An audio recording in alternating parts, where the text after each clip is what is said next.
তো গাইজ এখানে তিনজন মানুষ আছে আর এদের সবার সামনে একটা করে টুপি আছে এবং ওরা ভিক্ষা করছে।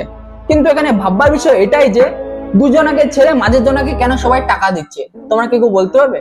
হ্যাঁ, কিছু কিছু মানুষ বুঝতে পেরেছে, কিছু কিছু মানুষ বুঝতে পারেনি। যারা বুঝতে পারেনি তাদের আমি বলছি, তোমরা যদি লক্ষ্য করো তাহলে দেখবে যে এখানে দুজনের মাথার উপরে ক্যামেরা নেই আর একজনের মাথার উপরে ক্যামেরা আছে। সো এখনকার দিনে আমরা কি দেখছি, মানুষ যদি কাউকে কোনো কিছু দান করে তারই একটি ছোট্ট ভিডিও ফুটেজ বের করে দিয়ে তার সাথে একটু সাইড ব্যাকগ্রাউন্ড মিউজিক লাগিয়ে দিয়ে আপলোড করে দিচ্ছে এবং পরের দিন সেটা ভাইরাল হয়ে যাচ্ছে। তো সেটার থেকে তারা টাকা পয়সা উপার্জন করছে। এক কথায় এটা ব্যবসা বলতে গেলেই চলে।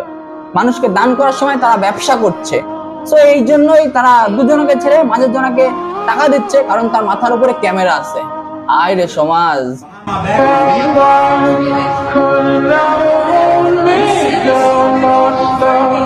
Sweeter when it's fine.